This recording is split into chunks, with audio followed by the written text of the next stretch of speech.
Hi guys, welcome back to my channel Ritu law. तो आज हम फिर आ गए हैं एक न्यू सेशन के साथ। Contract act full rapid revision part 3। Last class जो मैंने 2 वीडियोस बनाई थी उसमें हमने कवर किया था कॉन्ट्रैक्ट में कि प्रपोजल क्या होता है, कंसिडरेशन क्या होता है, एग्रीमेंट क्या होते हैं, void agreement and lawful consideration. आज हम स्टार्ट करेंगे एक न्यू टॉपिक जो है कंपिटेंट ऑफ कॉन्ट्रैक्ट, मतलब संविदा करने के लिए कौन सक्षम व्यक्ति होता है, और इसी के साथ हम कवर करेंगे फ्री कंसेंट। ठीक है, तो आज हम इसको लेकर आगे बढ़ते हैं। एंड आप लोगों को बता दूं, इसमें मैं आज आपकी क्लास में एक छोटी सी टिप्स भी दूंगी कि आपको कैसे पढ़ना है, आंसर राइटिंग कैसे करना है।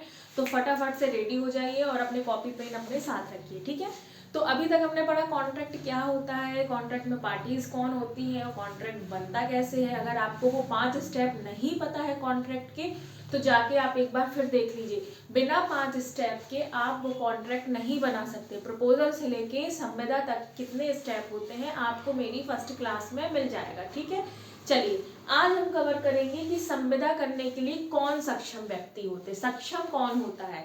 कोई भी क्या, कोई भी व्यक्ति संविदा कर सकता है क्या?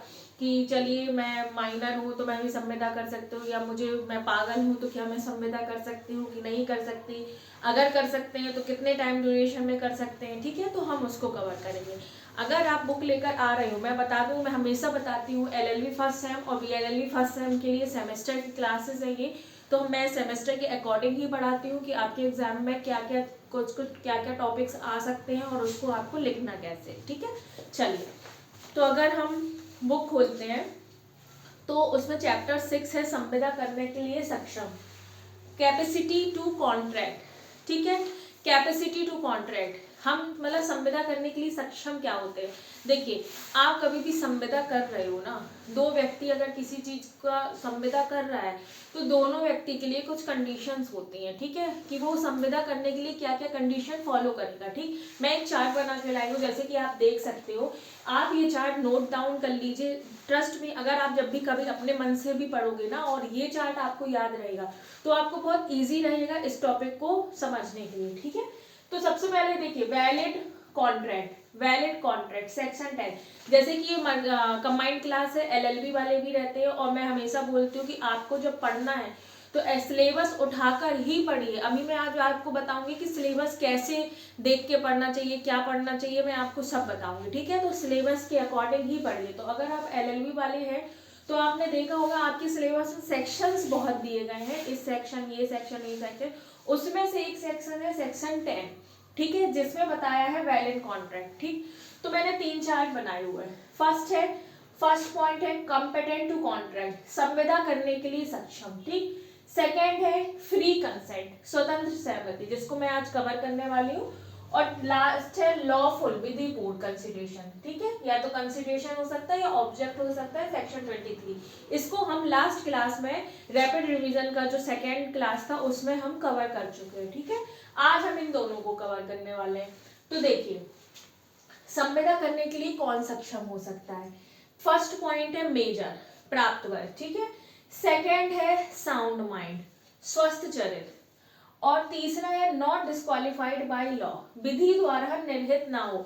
आपको दिख रहा होगा यहाँ बीच बीच में प्लस लिखे हुए हैं, इसका मतलब क्या है? इसका मतलब ये है कि संविदा करने के लिए ये तीनों पॉइंट होना जरूरी है।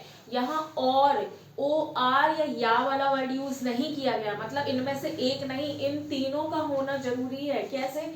देखिए, मेजर क्या होता है, मेजर के बारे में हमारे इंडियन कॉन्ट्रैक्ट एक्ट में तो नहीं समझाया गया, उसमें तो ये बोल दिया कि मेजर होना चाहिए।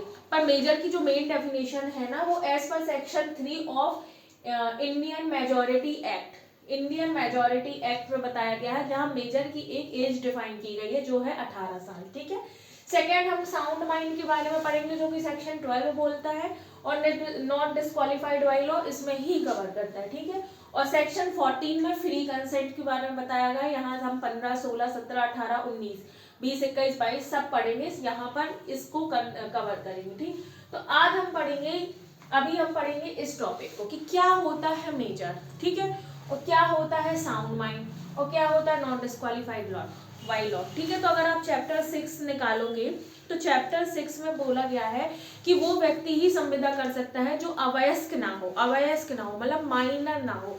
इसमें एक बहुत आई थिंक आपने ये नोट डाउन कर लिया होगा, अगर नहीं किया होगा तो आप सेक्शन रुक जाइए, थोड़ा पॉज कर लीजिएगा, देख लीजिएगा, ठीक है।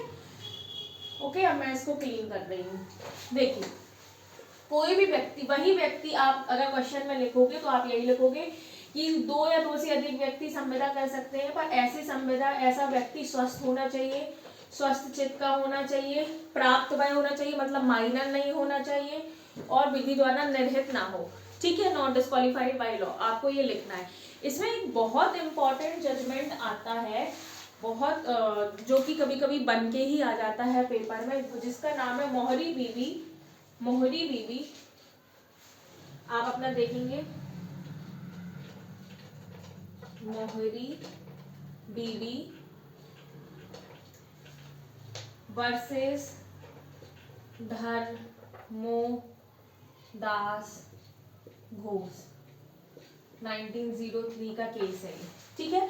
मोहरी बीवी वर्सेस धर्मोदास घोष, क्या हुआ था इस केस में, ये माइनर के नाम से ही जाना जाता है ये केस, कि क्या माइनर पर्सन कोई संविदा कर सकता है, क्या माइनर व्यक्ति संविदा कर सकता है। इसकी कई तरीके से आ सकता है कि क्या माइनर व्यक्ति संविदा कर सकता है, क्या माइनर द्वारा की गई संविदा वैध है, उस सारे अगर जहां माइनर वर्ड यूज हुआ है वहां आपको ये केस कंसीडर करना है, मोहरी बीवी वर्सेस धर्मोदास घोष का केस। मैं इसको समझाती हूँ कि ये क्या है, ठीक है। माइनर व्यक्ति द्वारा संविदा वैध होती है, क्या वैध होती है क्या। एलएलबी फर्स्ट सेमेस्टर वाले ध्यान रखिए, आपका लैंडमार्क जजमेंट है। लैंडमार्क जजमेंट का मतलब, लीडिंग केस का मतलब आपके क्वेश्चन पेपर में ये केस बन के आ सकता है लिखने के लिए 16 मार्क्स का, ठीक है। तो इस केस में क्या हुआ था, मैं फैक्ट लिखती हूँ पहले। धर्मोदास घोष, आपको वादी प्रतिवादी पता होंगे, अगर आपको वादी प्रतिवादी नहीं पता है तो मैंने एक शॉर्ट बनाई है, आप उसमें देख सकते हो कौन वादी होता है कौन प्रतिवादी होता है, प्लेंटिफ डिफेंडेंट बोलता है। तो जैसे कि इसमें ये वादी है, ये प्रतिवादी है, ठीक है। इसमें क्या हुआ था, तो धर्मोदास घोष था ना, ये एक माइनर था, धर्मोदास घोष ये माइनर था, ठीक है। इसकी उम्र 18 वर्ष से कम थी, 18 ईयर से कम थी। तो अगर 18 साल से कम है, हमारे लॉ में बोला गया है, जिसकी कोई व्यक्ति जिसकी उम्र 18 वर्ष से कम है तो वो संविदा करने के लिए सक्षम नहीं है। तो इसकी एज 18 वर्ष से कम थी, ठीक है। उसकी बीवी, उसकी माँ मोहरी बीवी इसकी माँ थी, ठीक है। मोहरी बीवी ने एक उसकी माँ उसकी गार्डियन थी, ठीक है। अब क्या हुआ, धर्मोदास ने किसी व्यक्ति से, मनी लेंडर से पैसे उधार लिए, गिरवी रख के प्रॉपर्टी, ठीक है, बंधक रख के प्रॉपर्टी, पैसे उधार लिए, किसने, धर्मोदास घोष ने, ओके। अब अभी तक क्या हम समझे कि धर्मोदास घोष जो था वो माइनर था, 18 साल से कम था, मोहरी बीवी जो उसकी गार्डियन थी, और धर्मोदास घोष ने किसी मनी लेंडर से अपनी प्रॉपर्टी रखे कुछ पैसे उधार लिए, ठीक। जो मनी लेंडर था, मनी लेंडर का जो एजेंट था, उसको पता था कि धर्मोदास माइनर है, ठीक है। समझिए, ये 3 पार्टीज हैं, इस धर्मोदास का समझ लीजिए, मनी लेंडर वाली समझ लीजिए, और एजेंट समझ लीजिए, ठीक है। धर्मोदास ने मनी लेंडर से अपनी प्रॉपर्टी रखी, कुछ पैसे लिए। इसका जो एजेंट था, इसको पता था कि ये माइनर है, इसको नहीं पता था कि ये माइनर है, पर इसको पता था कि धर्मोदास माइनर है, ओके। अब बाद में धर्मोदास, जब इसने बताया कि धर्मोदास माइनर है, तो धर्मोदास ने बाद में ये बोला कि मैं माइनर हूँ, और जो ये कॉन्ट्रैक्ट मैंने बनाया वो मेरे खिलाफ लागू नहीं हो सकता। मैं माइनर हूँ और कॉन्ट्रैक्ट मेरे खिलाफ लागू नहीं हो सकता, ये धर्मोदास ने बोला, मेरे खिलाफ लागू नहीं हो सकता। स्टोरी पता चली, ठीक है। धर्मोदास माइनर था, 18 साल से कम था, उसने एक मनी लेंडर से पैसे उधार लिए, जमीन रख के। उसके एजेंट को पता था, मनी लेंडर के एजेंट को पता था कि धर्मोदास माइनर है, और फिर धर्मोदास ने बोला कि माइनर हूँ, मेरे खिलाफ कॉन्ट्रैक्ट आप इन्फोर्स नहीं करा सकते। क्यों? क्योंकि मनी लेंडर ने बोला था कि या तो प्रॉपर्टी रखो या धर्मोदास से पैसे उधार जो मेरे लिए वो वापस कराओ। क्यों? क्योंकि इसने डिमांड कर दी थी कि या तो आप प्रॉपर्टी रखो जब पता चला, या तो आप प्रॉपर्टी दो, या तो फिर आप जो मेरे पैसे उधार किए हैं वो वापस करो। ठीक है, तो धर्मोदास ने बोल दिया कि मेरे खिलाफ, मैं तो माइनर हूँ, मेरे विरुद्ध कॉन्ट्रैक्ट लागू नहीं होता, ये वो, इसलिए उसने ये प्ली ली। ठीक है, अब चलिए इशू क्या बना। इशू क्या बना, आई थिंक आपको स्टोरी समझ आ गई होगी।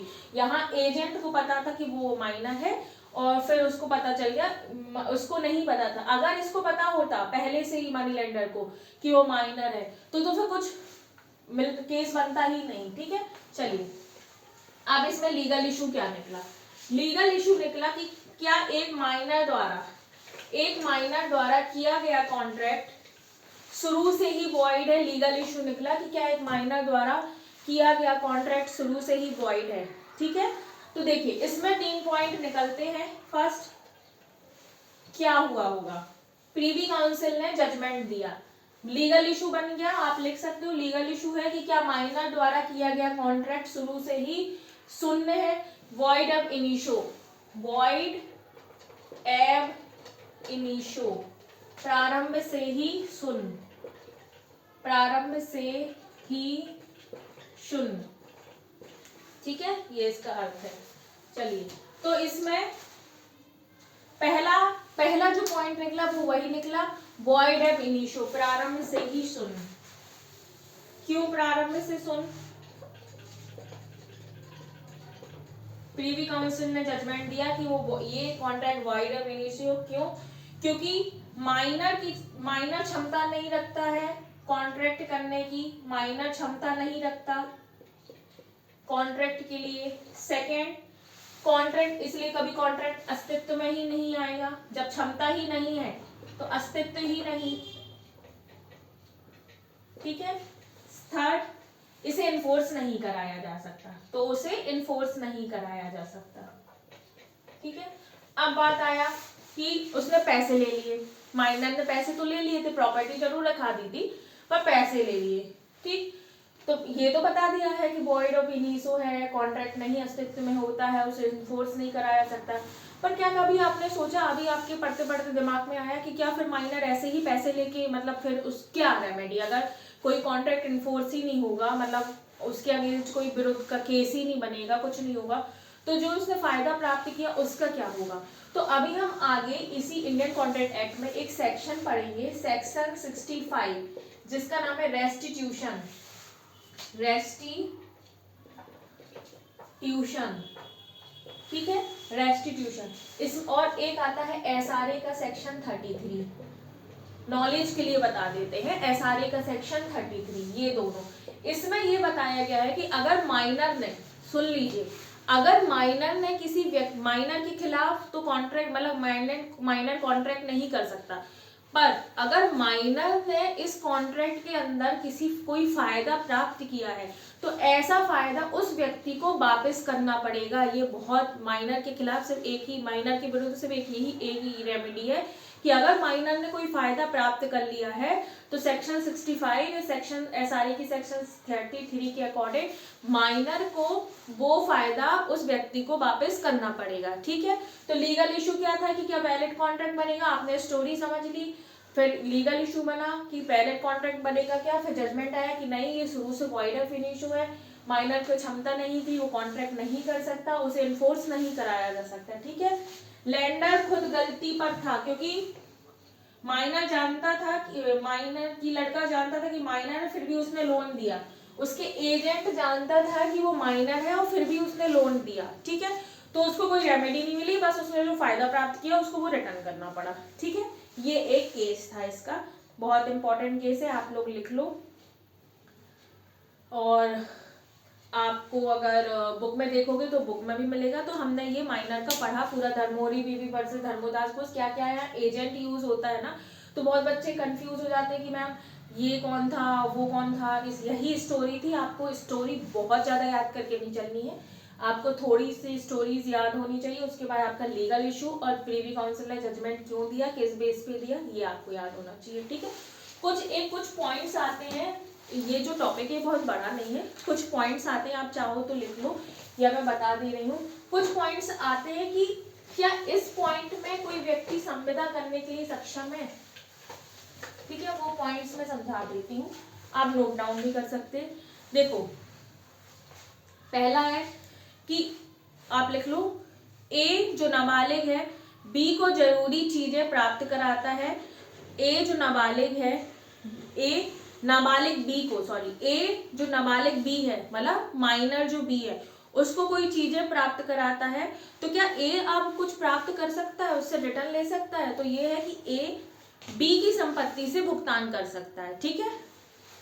सिनेरियो ये है कि अगर ए, फर्स्ट पॉइंट ये है, ये सिर्फ मैं आपको समझने के लिए बताती हूँ कि अगर कोई ने आपसे क्रॉस क्वेश्चन कर लिया कि अच्छा बताओ ऐसा होगा तो इसका क्या होगा, उसके लिए लॉ है तो लॉ तो समझना पड़ेगा। ए ने बी को, बी माइनर है, ठीक है, कुछ चीजें प्रदान की, ठीक है, अगर उस आवश्यकता के लिए कोई चीज दी,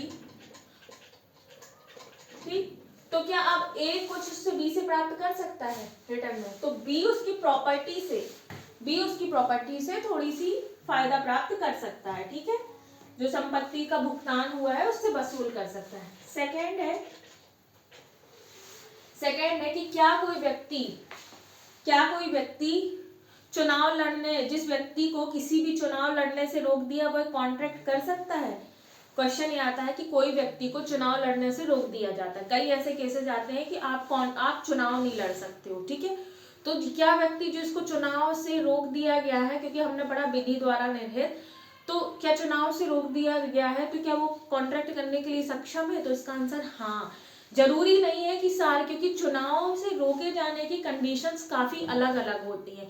जिस व्यक्ति को चुनाव लड़ने के लिए रोक दिया गया है उसके लिए जरूरी नहीं है कि वो संविदा भी ना कर पाए, वो संविदा कर सकता है, ठीक है, तो एक पॉइंट ये आता है। और मेन चीज आती है कि अगर माइनर ने किसी व्यक्ति से धोखा करके कुछ चीज प्राप्त कर ली तो क्या होगा, तो यही होगा कि अगर उसने धोखे से कोई चीज प्राप्त कर ली तो उसके विरुद्ध तो कॉन्ट्रैक्ट नहीं होगा, पर आप उससे फायदा प्राप्त कर सकते हो एज पर सेक्शन 65 के अकॉर्डिंग, SRA 33 के अकॉर्डिंग, ठीक है। चलिए ये आ गया। एक क्वेश्चन आता है स्टॉपल विबंधन, क्या माइनर के ऊपर स्टॉपल लागू होता है? मतलब स्टॉपल मतलब रोक देना, क्या माइनर के ऊपर स्टॉपल लगता है? स्टॉपल जब आप पढ़ते हो ना तो ये बेसिकली आप एविडेंस में पढ़ते हो, भारतीय साक्ष्य अधिनियम के अंतर्गत पढ़ते हो स्टॉपल का काम। थोड़ा थोड़ा बता देते कि अगर कोई व्यक्ति ने अपने कार्य, लोभ या कंडक्ट के द्वारा किसी व्यक्ति से उसको विश्वास दिला के कोई कार्य करवा दिया है, ठीक है, तो बाद में आप उस व्यक्ति से वो कार्य खत्म कराने के लिए नहीं बोल सकते। मतलब अगर आपके द्वारा, आपके कहने पर किसी थर्ड पर्सन ने कोई काम कर दिया है, सेकंड पर्सन ने, तो आपको लॉ रोक देती है कि अब आपके पास कोई रेमेडी नहीं है। पर याद रखिए, अगर आ गया माइनर के ऊपर क्या स्टॉपल लागू होता है, तो आपको लिखना है नहीं, माइनर के ऊपर स्टॉपल लागू नहीं होता है, ये इसका आंसर है। बेसिकली ऐसा आता है, क्या माइनर के ऊपर स्टॉपल लागू किया जाता है, तो आपको बोलना नो, माइनर के ऊपर स्टॉपल का नियम लागू नहीं होता है। क्लियर? तो ये है। अब एक क्वेश्चन ऐसा आता है, पूछ लेते हैं, स्वस्थ चरित क्या हो? स्वस्थ चरित का मतलब है, साउंड माइंड का मतलब होता है सेक्शन 12 के अकॉर्डिंग, जो व्यक्ति उस संविदा की कंडीशन को सोचने समझने की क्षमता पर हो, उसको पता हो कि ये कॉन्ट्रैक्ट क्यों हो रहा है, इसके लाभ क्या है, इसकी हानि क्या है, ठीक है, उसको समझने के लिए उसकी इतनी मानसिक संतुलन सही हो कि वो उसको प्रोसेस कर पाए, तो वो बोलते हैं स्वस्थ चरित, साउंड माइंड, ठीक है। अब एक क्वेश्चन आता है, क्या पागल व्यक्ति भी संविदा कर सकता है, ठीक है, या जिसको कोई मिर्गी आते हैं क्या वो संविदा कर सकते हैं? तो देखिए इसका आंसर है जनरल रूल, कि आप ऐसा बोल सकते हो कि हाँ, जनरल रूल नो नहीं है, हाँ है, कर सकता है। कब? जब वो सोचने समझने की क्षमता पर हो। मान लीजिए किसी व्यक्ति को मिर्गी आते, फिट आते हैं, ठीक है, तो फिट का तो कोई टाइम ड्यूरेशन नहीं रहता ना, कि आते ही रहते हैं कि कब आएंगे, उसका कोई फिक्स टाइम नहीं रहता। पर मान लीजिए उसको 9 बजे से लेकर 11 बजे के बीच में फिट आए और 12 से 5 बजे तक वो सही रहा, नॉर्मल रहा, और फिर उसको फिट आने लगे, ठीक है, समझ आया? 9 से 11 के बीच में उसको मिर्गी आई, 12 से 15 के बीच में वो नॉर्मल रहा और 6 से 9 के बीच में उसको फिर फिट आने लगी। तो क्या व्यक्ति वो संवेदा करने के लिए सक्षम है? तो आप बोल सकते हो हाँ, जिस टाइम ड्यूरेशन में वो संवेदा की कंडीशंस को समझने के लिए सक्षम है, संवेदा के लाभ हानि क्या होगा क्या नहीं होगा उसको समझने के लिए सक्षम है, उस टाइम पीरियड में वो व्यक्ति संवेदा करने के लिए सक्षम हो सकता है। ठीक है, तो आपको सीधे नो नहीं बोलना है कि कोई पागल हो कि कोई साउंड माइंड कोई को फिट आती हो तो वो संवेदा नहीं कर सकता, नहीं। जिस टाइम ड्यूरेशन में वो समझने सोचने समझने की क्षमता में रहता है वो संवेदा कर सकता है। ठीक है, तो आई थिंक आपको अवयस्क जो अवयस्क द्वारा की गई संवेदा उसके इतने ही टॉपिक है, इसको बहुत अंदर नहीं जाना है। अब हम एक न्यू टॉपिक पढ़ते हैं, फ्री कंसेंट। क्या होता है कंसेंट और क्या होता है फ्री कंसेंट? देखिए 1 मिनट का हम ब्रेक लेते हैं, इसके बाद हम फिर आते हैं।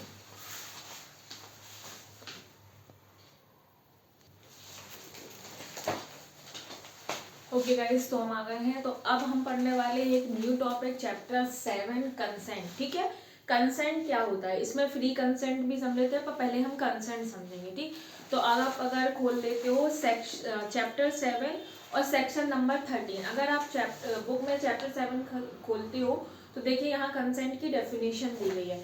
अभी हम कंसेंट की डेफिनेशन समझेंगे। देखिए कंसेंट, अगर आप एक बीएनएस के अकॉर्डिंग चले जाओ ना तो कहीं कई कई चीज़ें ऐसी होती है कि आपसे ना कंसेंट ले ली जाती है पर उसको हम फ्री नहीं समझते। उसमें कई टाइप की चीज़ें दी गई हैं कि आप, क्योंकि कोई लोग भय में आके भी हाँ बोल सकते हैं, किसी की जान खराब होने वाली उसको भी हाँ बोल सकते हैं। आप ऐसी स्थिति में नहीं हो, मतलब आपने ड्रिंक की है उस टाइम आप, क्योंकि सोचने समझने की क्षमता आपकी शून्य हो जाती है, उस टाइम आप हाँ बोल रहे, तो इसको हम फ्री कंसेंट नहीं बोलते हैं। आगे हम पढ़ेंगे फ्री कंसेंट कैसी होनी चाहिए। ठीक है, तो कंसेंट की डेफिनेशन बोली गई है, जब 2 या 2 से अधिक व्यक्ति एक सी बात पर एक ही भाव में करार करते हैं तब उनके बारे में कहा जाता है कि वे सम्मत हुए हैं। ठीक है, 2 or more person are said to consent when they agree upon the same thing in the same sense। देखिए मैं फॉर्मूला लेकर आई हूँ, मैथ्स तो पढ़ी होगी ना आपने, उसी हिसाब से मैं एक फॉर्मूला लेकर आई हूँ। ये फॉर्मूला आप याद कर लोगे, आपको कंसेंट के बारे में समझ आ जाएगा और कुछ समझने की जरूरत नहीं है। देखिए जहाँ 2 और मोर पर्सन, 2 या 2 से अधिक व्यक्ति प्लस सेम थिंग, एक ही चीज के लिए सेम सेंस, एक ही भाव पर सहमत होते हैं, इसको हम सम्मति बोलते हैं। 2 या 2 से अधिक व्यक्ति सेम चीज के लिए सेम भाव का अगर हाँ बोलते हैं या सम्मति होती है तो इसी को हम सहमति बोलते हैं। ठीक है, इसको बोलते हैं। अब बोलते हैं कंसेंट कैसी नहीं होनी चाहिए, कब फ्री कंसेंट बनेगी। जब आप सेक्शन 14 खोलोगे ना, वहां बताई गई है कि सम्मति ऐसी नहीं होगी तो फ्री कंसेंट कहलाएगी। ठीक है, कैसी नहीं होगी, चलिए पहला आता है कॉर्जियन, ऐसी सम्मति प्रपीड़न द्वारा ना ली गई हो। ठीक है, इसको हम समझेंगे। ऐसी सम्मति अनड्यू इन्फ्लुएंस के द्वारा ना ली गई हो, असम्यक असर के द्वारा ना ली गई हो। ऐसी सम्मति फ्रॉड ना हो, फ्रॉड के द्वारा न ली गई हो। ऐसी सम्मति मिसरिप्रेजेंटेशन दुर्योपदेशन के द्वारा नहीं ली गई हो, और ऐसी सम्मति भूल के द्वारा नहीं ली गई हो। इसके सेक्शन लिखे हुए इन्हीं सेक्शंस में है। सेक्शन 15 देखिए, सेक्शन 13 में सम्मति की डेफिनेशन है, सेक्शन 14 में फ्री कंसेंट की डेफिनेशन है कि फ्री कंसेंट ऐसी नहीं होगी तो फ्री कंसेंट कहलाएगी। ठीक है, 15 में कॉर्जियन प्रपीड़न है, 16 में अनड्यू इन्फ्लुएंस है, 17 में फ्रॉड है, 18 में मिसरिप्रेजेंटेशन है, और 20, 21 और 22 में मिस्टेक है। अब इसको हम Y1 पढ़ेंगे। ठीक है, इसलिए, और ये मैं ये बोला कि मैं बहुत ज़्यादा डीपली इसलिए नहीं मैं पढ़ा पाऊंगी क्योंकि अगर आपको पर्टिकुलर किसी एक टॉपिक के लिए चाहिए तो आप बताना, मैं उसमें आपको नोट्स भी करा लूंगी। अभी हम इसको थोड़ा थोड़ा समझेंगे। ठीक है, और आगे बढ़ेंगे। सबसे पहले हम समझते हैं क्या होता है कॉर्जियन, प्रपीड़न। ठीक है, तो प्रपीड़न की सेक्शन 15 में डेफिनेशन दी गई है, और अगर आप बुक खोलोगे तो कॉर्जियन के बारे में लिखा है, मैं पढ़ देती हूँ। उत्पीड़न, प्रपीड़न, उत्पीड़न इसको सब बोलते हैं। उत्पीड़न ऐसे किसी कार्य को करने या करने की धमकी देना है जो कि भारतीय दंड संहिता द्वारा निषिद्ध है, या किसी संपत्ति को किसी व्यक्ति पर, चाहे यह कोई हो, प्रतिकूल प्रभाव डालने के लिए इस आशय से किसी व्यक्ति से करार में प्रवेश कराया जाता है जो विधि विरुद्ध द्वारा निरुद्ध है तथा यह निरुद्ध करने की धमकी है। ऐसे तो आपको नहीं समझ आएगा, हो सकता है आ भी जाए, पर एक फॉर्मूला इसका भी बनता है। देखिए चार्ट से क्या होता है, मैंने खुद अपने पर्सनल लाइफ में इसको फील किया है। अगर आप किसी चीज़ को तोड़ तोड़ के पढ़ते हो ना तो आपके समझने के चांसेस अच्छे रहते हैं। तो इसको आप बना लीजिए। इसको समझने के लिए चाहिए आपको कमिट करना, कमिटिंग करना, या थ्रेटनिंग, धमकी देना। ठीक है, कमिट कर रहा है कोई व्यक्ति या धमकी दे रहा है, किस चीज के द्वारा? ऐसे कोई एक्ट के द्वारा, ऐसा एक्ट कोई कार्य के द्वारा। ठीक है, ऐसा एक्ट कैसा होना चाहिए, कैसा है? कोई व्यक्ति कोई कार्य कर रहा है या कार्य करने की धमकी दे रहा है, ठीक है, और ऐसा कार्य या ऐसी धमकी भारतीय दंड संहिता द्वारा निषिद्ध हो, भारतीय दंड संहिता द्वारा निषिद्ध हो। ठीक है, फॉरबिडन बाय आईपीसी। अभी आईपीसी लिखिए, बहुत जगह अभी ओल्ड लॉज है, सब जगह आईपीसी सीआरपीसी एविडेंस लिखा है, तो जब तक अभी अमेंड नहीं हो रहा तो हमको यही लिखना है। ठीक है, forbidden bye IPC, forbidden bye IPC, ये चार्ट समझना है। ठीक है, और ऐसी धमकी किस चीज की हो सकती है? प्रॉपर्टी की भी और पर्सन की भी। अब इसको हम पढ़ते हैं। जब कोई व्यक्ति कोई कार्य के द्वारा या ऐसे कार्य करने की धमकी देता है किसी संपत्ति या व्यक्ति की जो भारतीय दंड संहिता द्वारा निषिद्ध हो, और ऐसी धमकी या कार्य के द्वारा सामने वाले इंसान की सम्मति प्राप्त करता है, तो ऐसी सम्मति उत्पीड़न द्वारा प्राप्त की गई सम्मति बोलते हैं। ऐसे आपको चार्ट याद होगा ना, तो आप चार्ट जब याद होगा तो आपको डेफिनेशन लिखने में दिक्कत नहीं होगी। ठीक है, तो ये होता है उत्पीड़न। तो उत्पीड़न का ये होता है। ठीक, अगर अब मैं क्या होगा, इस सेशन बहुत ज्यादा लंबा हो जाएगा, अगर उत्पीड़न के इन सब की पर्टिकुलर आपको आवश्यक तत्व भी जानना हो, लिखी मैं लिखवा दूं तो मुझे कमेंट कर देना, मैं आपको एक न्यू वीडियो बना दूंगी जिसमें मैं पर्टिकुलर एक टॉपिक का आपको प्रॉपर इंग्लिश और हिंदी में एसेंशियल एलिमेंट्स लिखवा दूंगी। अभी हम इसको बस समझते हैं। ठीक है, तो ये हो गया उत्पीड़न। Section number 50। अब देखो कभी कभी होता है ना, इसके कुछ एग्जाम्पल लिख ली, जैसे किसी को कि मैं जान से मर जाऊंगी तुम ये करो, ये उत्पीड़न है। ठीक है, किसी को किसी को भय में डाल के कुछ सामान ले लेना या कुछ हाँ बुलवा देना या कुछ कॉन्ट्रैक्ट करवा लेना, ये भी उत्पीड़न है। तो जहां आप भय में डालते हो, धमकी देते हो, और ऐसा काम जो विधि द्वारा निषिद्ध हो, तो ऐसी चीज उत्पीड़न के द्वारा प्राप्त की गई, ऐसा कॉन्ट्रैक्ट अगर आप करवाते हो तो उसमें ये होगा कि उसकी फ्री कंसेंट नहीं थी। ठीक है, सेकेंड टॉपिक आता है अनड्यू इन्फ्लुएंस, सेक्शन 16 असम्यक असर। क्या होता है असम्यक असर? देखिए, असम्यक असर होता है जहां एक पार्टी दूसरे पार्टी को डोमिनेट करने की अथॉरिटी में हो। इसको आप पढ़ती हूं मैं। जहां पक्षकारों के बीच विद्यमान संबंध ऐसे हैं कि पक्षकारों में से एक दूसरे की इच्छा को अधिशासित करने की स्थिति में है और उस स्थिति का प्रयोग दूसरे में अपेक्षाकृत अनुचित प्रलाभ अभिप्राप्त करने के लिए करता है, वहां संविदा के बारे में कहा जाता है कि असम्यक असर द्वारा उत्पीड़ित की गई कंसेंट है। देखो 3-4 चीजें आपको याद रखना है इसमें। जहां दोनों पक्षकारों के बीच संबंध ऐसे हो कि एक व्यक्ति दूसरे व्यक्ति की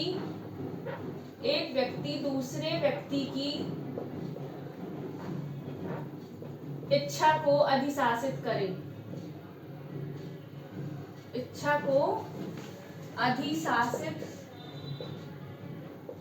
करे, लीगल लैंग्वेज है। इसको बोलना है डोमिनेटिंग नेचर। इस वर्ड को याद रखना है। और ऐसे डोमिनेटिंग नेचर के द्वारा आप उस व्यक्ति से फायदा प्राप्त कर रहे हो। जहां दो पार्टीज ऐसे संबंध में हैं कि एक व्यक्ति दूसरे व्यक्ति की इच्छा को अधिशासित करे और ऐसी इच्छा को अधिशासित करके दूसरे व्यक्ति से फायदा प्राप्त करता है, तो ऐसी संपत्ति आपके असम्यक असर की संपत्ति में आती है। इसके कुछ उदाहरण है, आप लिख लीजिए, उदाहरण से आपको समझ आ जाएगा, एग्जाम्पल से आपको समझ आ जाएगा कि ऐसी कौन सी मैम ये कौन से संबंध होते हैं ऐसे टाइप के। तो देखिए इसके संबंध है वकील, लॉयर एंड क्लाइंट के, ठीक है। सेकंड है डॉक्टर एंड पेशेंट के। तीसरा है मास्टर एंड सर्वेंट, ठीक है, 3 याद रख लो। और टीचर और स्टूडेंट, टीचर एंड स्टूडेंट, ये भी याद रख लो। देखिए कुछ ऐसे रिलेशन होते हैं जहां ना चाहते हुए भी दबाव बन जाता है, जैसे कि मैं बोलूँगी अगर आप मुझे ये नहीं दोगे तो मैं तुम्हें इस सब्जेक्ट में फेल कर दूंगी, या कभी कभी ऐसा होता है कि बहुत टिपिकल बहुत इमरजेंसी केसेस होते हैं और डॉक्टर उसके इमरजेंसी उसकी कंडीशन का फायदा उठाता है कि तुम मुझे इतने लाख रुपए दो, भले ही वो 1 लाख का काम होगा पर 10 लाख में करवाने के लिए तैयार करवा लेते हैं। ये वही है कि आप डोमिनेट कर रहे हो किसी व्यक्ति को, डोमिनेट करके वो काम को फायदा प्राप्त कर रहे हो। तो क्योंकि फ्री कंसेंट है नहीं, तो फ्री कंसेंट नहीं है, इसलिए ये पॉइंट आ जाता है असम्यक असर, इंड्यू इन्फ्लुएंस के अंदर, कि आपसे ऐसे व्यक्ति ऐसी स्थिति में होगा कि आपको प्रेशर डाल के डोमिनेट करके आपसे फायदा प्राप्त कर लेगा। और अगर ऐसे कॉन्ट्रैक्ट में आपने कोई कंसेंट दी है तो वो फ्री कंसेंट नहीं मानी जाएगी। इसके इफेक्ट होते हैं, इसके रिजल्ट होते हैं, ये सारे जो सेक्शन 15, 16, 17, 18, 20, 21, 22 इनका जो रिजल्ट इफेक्ट है ना, ये वॉइडेबल एग्रीमेंट होगा। हम आगे पढ़ेंगे वॉइडेबल एग्रीमेंट क्या होते हैं, उसमें होगा, ठीक है। तो आई थिंक आपको ये समझ आ गया होगा। अब नेक्स्ट आता है फ्रॉड। जैसे कि आपको फ्रॉड से पता ही चलता है, सेक्शन 17 फ्रॉड, कपट। कपट से ही पता ही चल रहा है कि कपट में क्या है, जहां कोई व्यक्ति किसी ऐसी बात को बोलता है, अगर आप खोलोगे तो उसमें बोला गया है कि कपट की डेफिनेशन डेयरी वर्सेस पीक का एक इम्पॉर्टेंट केस है, ठीक है, आप लिख सकते हो डेयरी वर्सेस पीक, कपट सेक्शन 17 डेयरी वर्सेस पीक का एक केस है जहां कपट को समझाया गया है और उसमें मिसरिप्रेजेंटेशन और कपट में अंतर बताया गया है, मिसरिप्रेजेंटेशन, ठीक है। तो कपट क्या है, कपट में जहाँ जो बात सत्य नहीं है उसको आप ऐसे बता रहे हो जिससे सामने वाला इंसान आप पे विश्वास कर ले, ठीक है। आप सक्रिय छिपाव में रहते हो, आप कई चीजें छुपाते हो और आपका इंटेंशन ही है उससे प्रवंचन ही कर रहे हो आपकी, उससे फ्रॉड करो, ये चीजें कहलाती हैं कपट। आई थिंक आपको कपट समझ में आ जाएगा। कपट के लिए आप चार्ट बना लो, चार्ट में आपसे समझ आएगा कि कपट होता क्या है। A party to a contract or with his, or मतलब या with his connivance or by his agent, Hindi में लिख लेंगे, जहां एक पार्टी, इसकी मौनानुकूलता बोलते हैं, मौनानुकूलता के द्वारा खुद या अपने एजेंट अभिकर्ता के द्वारा, जहां कोई व्यक्ति खुद मौनानुकूलता के द्वारा या अपने अभिकर्ता के द्वारा इस इंटेंशन से, विथ इंटेंशन टू, इस इंटेंशन से, विथ इंटेंशन किस आशय से करते हैं। बहुत बड़ा टॉपिक है, आप कपट में बताओ, इतने कम में मैं समझा नहीं सकती, फिर भी मैं समझा रही हूँ क्योंकि कपट में आपका एक लेक्चर कपट ही ले जाता है, ठीक है।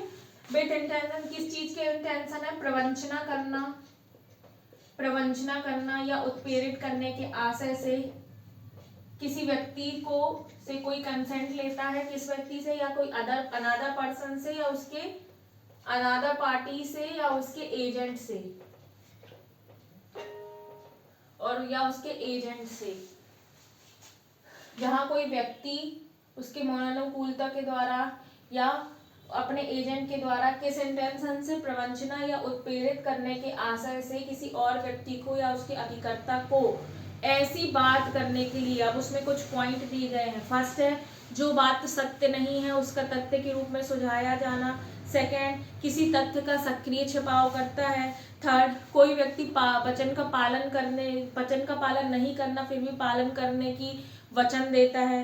नेक्स्ट, ये प्रवंचना करने योग्य अन्य कार्य या ऐसा कोई कार्य या लोभ जिसका कपटपूर्ण होना विधि द्वारा घोषित किया गया है। अगर ऐसा कोई कार्य करके कोई कंसेंट प्राप्त करता है तो उसको बोलते हैं कपट। ठीक है, आई थिंक आपको ये समझ आ गया होगा। कपट के लिए ये थोड़ा सा समझ लीजिएगा।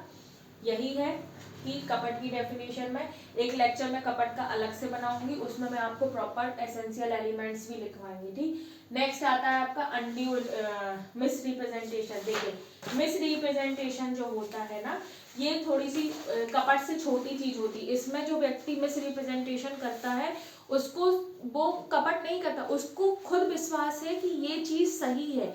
और जो मान लो ये चीज, ये मुझे नहीं पता है कि ये किसका है, ठीक है, मुझे लगता है कि ये कोई बी पर्सन का है, पर ये मुझे पता है, पर बी को पता है कि ये मेरा नहीं है, पर मुझे लग रहा है कि ये बी का ही है, तो मैं सामने वाले इंसान सी को यही बोल के दे रही हूँ कि ये बी पर्सन का है। मतलब खुद इंसान भूल में रहता है।